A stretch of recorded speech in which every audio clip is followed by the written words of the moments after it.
Hello, hello et bienvenue à toi qui regarde cette vidéo. Je suis Julie de Julie et Vincent et je te souhaite la bienvenue sur notre page ou sur notre groupe. Aujourd'hui, on a une session un peu particulière dans le sens où on va interviewer l'un de nos closers, Karl Roussel, qui travaille avec nous dans notre société, donc Closer Evolution, depuis quelques temps maintenant, et tu vas pouvoir découvrir quelle était sa vie d'avant, depuis combien de temps il est passé high ticket closer et surtout quels sont les résultats qu'il a pu obtenir pour que tu puisses toi aussi voir si tu peux devenir un high ticket closer. Hey, hello, hello. Salut, ça va bien? Ah, Tu m'entends? ça y est, ouais, je t'entends. Super. Hello, comment ça va, Karl? Ça va très bien, toi?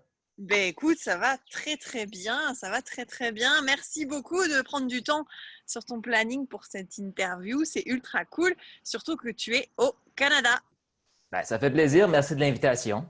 Mais de rien. Il est quelle heure chez toi là, rappelle-moi? Là, il est 10 heures le matin. Ah, 10 heures le matin. Yes, cool. Donc tu commences ta journée. Tu Oui, commences- c'est ça. C'est le beau ciel bleu ici, donc il n'y a plus de neige, ça va. Exactement, cool. Alors, Karl, est-ce que tu pourrais nous dire déjà dans un premier temps, depuis combien de temps tu as été diplômé High Ticket Closer? Depuis combien de temps tu fais ça? J'ai reçu le diplôme en tant que tel en mars de cette Mhm. année, donc mars 2019. Fait que c'est tout récent. C'est une belle aventure qui vient de commencer. D'accord, yes, super. Et c'était quoi alors ta situation d'avant? Qu'est-ce que tu faisais? C'était quoi ton job, ton activité? Ben, moi, j'étais dans la vente de publicité, donc je travaillais pour un journal dans ma communauté et ça faisait au moins 6 mois, ben, peut-être plus, que je me disais, ben, si je suis capable de vendre quelque chose à 100 eh bien, je suis capable de vendre quelque chose à 2, 3, 5, 10 000 Fait que Hmm. c'était ça qui me passait dans la tête. Fait que j'étais déjà dans la vente, mais je voulais m'améliorer de ce côté-là. Donc, c'est pour ça que je me suis lancé dans l'aventure HTC. D'accord. Donc du coup, tu étais salarié ou tu étais à ton compte? Ben, j'étais salarié, mais 100% commission. Mais c'était pas, je vais dire salarié parce que c'était eux qui géraient mon horaire et quand je prenais congé, même si j'étais payé 100% commission. D'accord, ok. Et alors, c'était quoi ta situation? Est-ce que tu aimais ce que tu faisais? Est-ce que tu étais à 100% épanoui? Qu'est-ce qui se passait dans ta vie? Ben, moi, j'aimais le contact avec les entreprises, j'aimais discuter avec les gens, mais j'aimais pas avoir un patron, puis il me fait dire quoi faire, quand je peux prendre congé, quand j'ai le droit d'aller voyager, tout ça, j'aimais pas ça. D'accord, ok. Tu avais envie de liberté? Oui.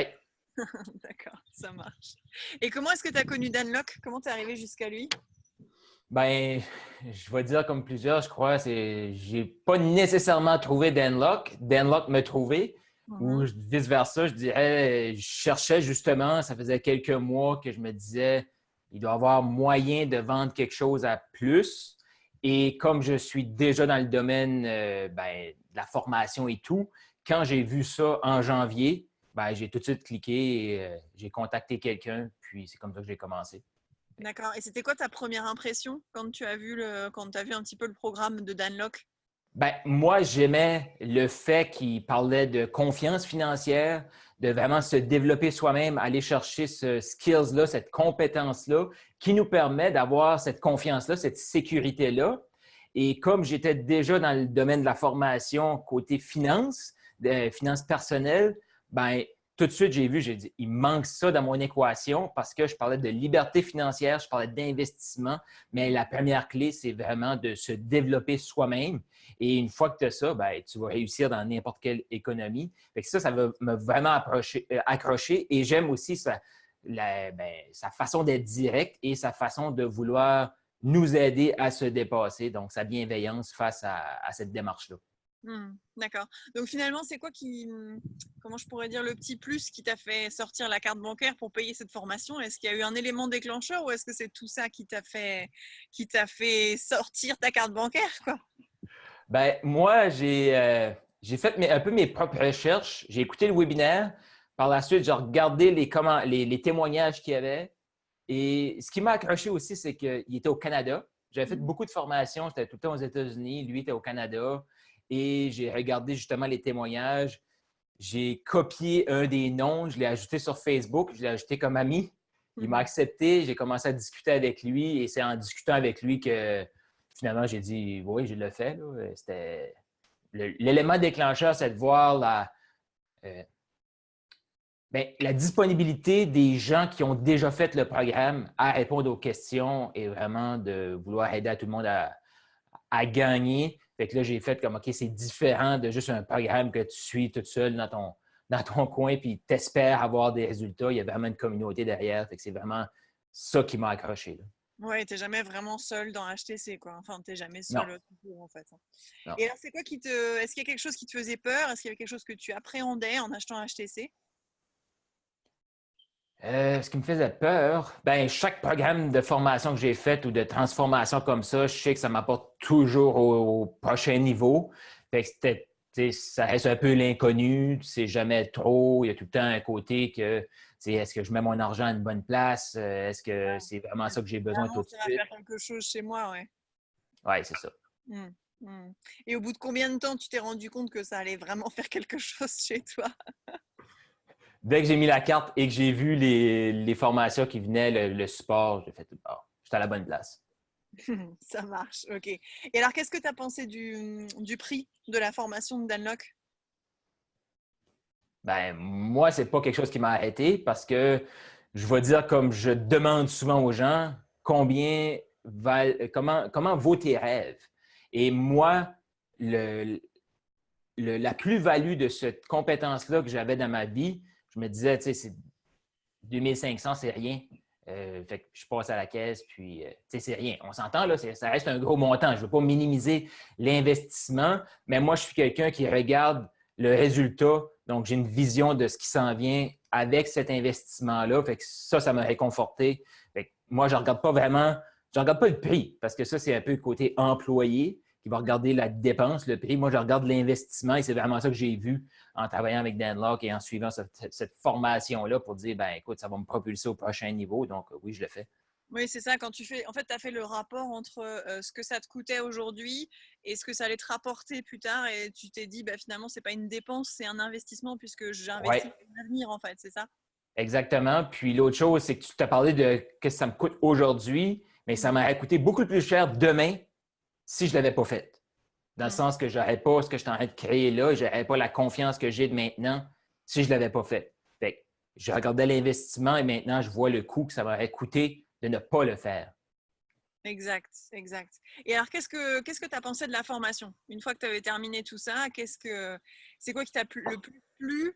C'est dans quoi tu t'es épanoui le plus? C'était quoi les gros avantages de la formation selon toi? Moi, ce que j'ai aimé, c'est vraiment l'esprit de communauté et que à la fin des 7 semaines, à la fin du programme, tu as réellement quelque chose de tangible que tu peux travailler avec. Tu es devenu une meilleure personne, tu t'es amélioré et tu peux le mettre en application. Et ça se concrétise en revenus.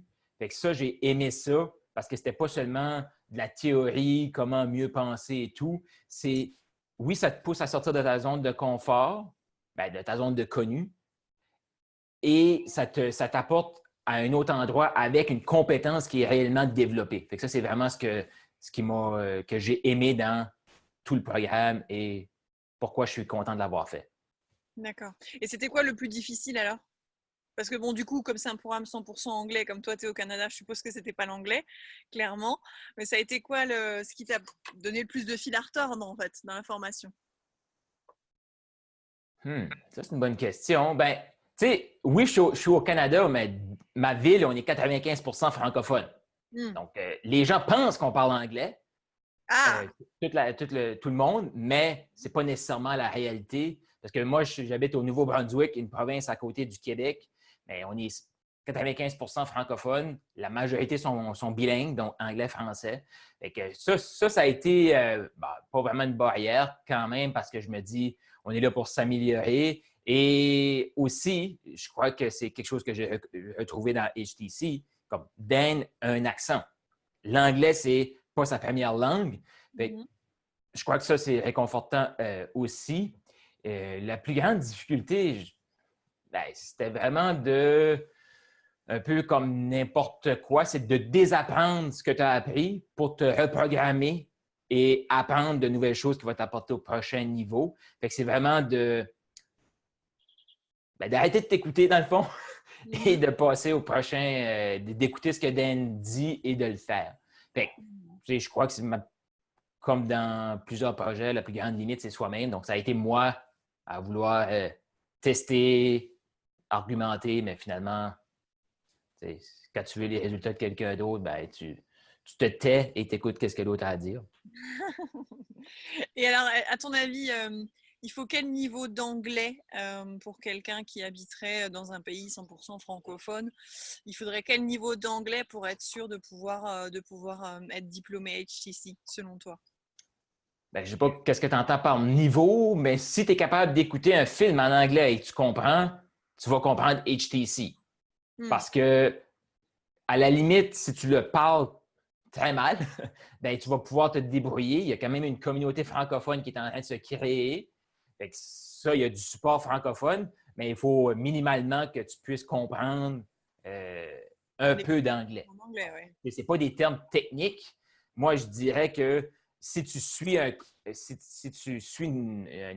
cours comme ça, une transformation comme ça, une formation comme ça, eh bien, c'est des nouveaux termes.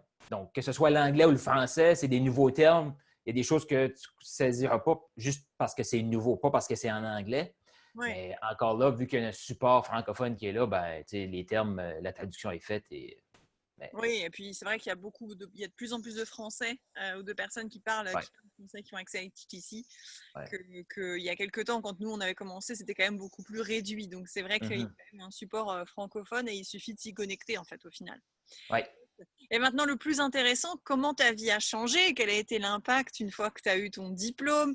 Est-ce que tu as mis du temps à trouver des premiers influenceurs? Voilà, l'après HTC, qu'est-ce que ça donne? Bien, après HTC, je te dirais, la plus grande des transformations, c'est d'avoir augmenté mon niveau de confiance en moi. J'avais déjà confiance, mais avec cette compétence-là, là, je sens vraiment que j'étais à un autre niveau. Et tout ce que ça m'a apporté, côté poser des questions, vraiment m'intéresser à l'autre, connecter et tout, ce que je développais déjà, mais ça a vraiment approfondi toute cette sphère-là que je vois la transformation dans tout ce que je fais, dans tous mes projets. Donc ça, je suis ravi de ces résultats-là. Ça, c'est la plus grande transformation, c'est sur moi. Pour les influenceurs, ça a été quand même, je ne pourrais pas dire facile parce qu'il faut passer à l'action.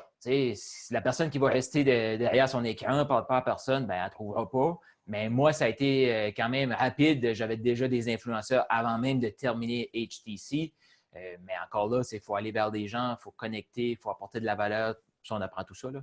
Mais je veux dire, pour moi, ça n'a pas été un problème, puis ça s'est fait quand même rapidement. Et comme tu l'as dit, Julie, comme la communauté grossit de plus en plus, bien, il y a de plus en plus d'opportunités qui arrivent et que ce soit en anglais ou en français, c'est un monde qui commence.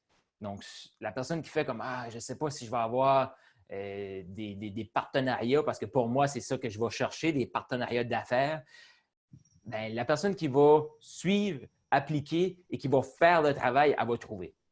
C'est sûr. Surtout que Danlock a quand même des grands projets de développement. Donc, il y a des opportunités qui vont tomber encore plus automatiquement, entre guillemets. Et le gros avantage d'HTC, c'est quand même que finalement, on a besoin de quoi? Juste un ordinateur, une connexion Internet et un téléphone. Et on peut le faire de Dubaï un jour, de l'Inde de l'autre, de la France un autre jour. Donc, c'est quand même relativement pratique. Donc, les opportunités manquent à celles et ceux qui ne cherchent pas, en fait. Oui, bien, moi, depuis que je suis avec HTC, j'ai suivi, quand j'ai commencé ma formation, la première semaine, j'étais aux États-Unis. Dans le milieu, j'étais en France. Donc, j'ai fait des appels de closing aux États-Unis, j'en ai fait en France aussi, j'en ai fait au Canada. Comme tu le dis, connexion Internet, téléphone, puis le tour est joué. Exact, exact. Yes. Est-ce que tu pourrais nous dire en une phrase pour terminer cette interview ultra intéressante, pourquoi est-ce que, pour qui et pourquoi est-ce que tu recommanderais HTC à quelqu'un? Tout le monde qui a des rêves. Yes, ça fait beaucoup de monde. Ben, Tu sais, dans le fond, c'est ce qu'on dit tout le temps. C'est une compétence que tout le monde doit avoir. Peu importe le projet que tu veux closer. Que ce soit closer pour des influenceurs ou closer Même. dans ta vie personnelle, tu as besoin de closer. Fait que tout le monde qui a des rêves. Mm. Oui. Yes. Et ton avenir, alors tu le vois comment? Ah, moi, je le vois brillant, mon avenir. Puis je le vois, je vois ce que je voyais dans 10 ans, ben, dans 5 ans maintenant. Donc, tout s'est rapproché parce que j'ai été chercher cette fondation-là que je n'avais pas nécessairement avant. Je développais des projets, c'était toujours un peu. Ben, le sol était un peu instable, si je peux utiliser cette expression-là. Là, il y a une fondation solide. Donc, l'avenir est brillant. Oui. Yes. Et tu penses pouvoir atteindre dans peu de temps le salaire à 5 chiffres? Dans un premier temps, Oui. 5 chiffres et ensuite 6. Oui, oui. Ben, moi, je vise d'ici la fin de l'année faire 50, 60 000, ben, je vais dire euros. Là. En Oui. canadien, c'est encore mieux. Ah Donc, oui, oui, tu as le taux de change vis-à-vis de toi. oui, oui, oui, ça, c'est un avantage pour moi. Si je close pour des influenceurs français, mais si je close au Canada, non, moi, même si j'ai commencé ben, en mars, le temps de mettre les choses en place, moi, je vois que je vais dépasser mon salaire que j'ai fait avec le journal l'année passée en moins de temps cette année. Ouais, Ouais. yes. Et ça va juste Super. continuer d'augmenter. Et du coup, plus de patron. C'est toi qui décides de ton planning, c'est toi qui fais ce que tu veux. Exact. Mais tu sais, on s'entend, plus de patron, on a des partenaires d'affaires, faut répondre, faut rendre des comptes quand même, il y a des clients au bout de la ligne, mais c'est nous qui décidons quand on ouvre notre agenda. Mais tu sais, il n'y a pas de cachette, là. Il n'y a pas de recette magique. Puis Dan le dit souvent, c'est pas en claquant des doigts qu'on devient riche. Il faut mettre les efforts, il faut investir dans le programme pour s'éduquer, puis il faut être disponible aussi. Mais on le fait parce qu'on sait pourquoi on le fait et c'est pour ça que je disais que le programme est pour tout le monde qui a des rêves. Yes. Merci beaucoup, Carl, pour cette interview. Et puis nous, on continue à bosser ensemble et on te souhaite plein de bonnes choses. Bientôt les 10 cas par mois, c'est tout ce qu'on te souhaite. Et puis, si vous avez aimé cette vidéo, vous n'hésitez pas, vous me laissez juste un commentaire, vous nous écrivez, Carl et à moi, et on sera un plaisir de vous répondre, les amis. Carl, bonjour au Canada. Bonjour Julie, merci beaucoup de ton temps. Merci d'avoir pensé à moi pour l'interview. Puis à Avec bientôt. plaisir. À bientôt. Ciao, ciao. Ciao.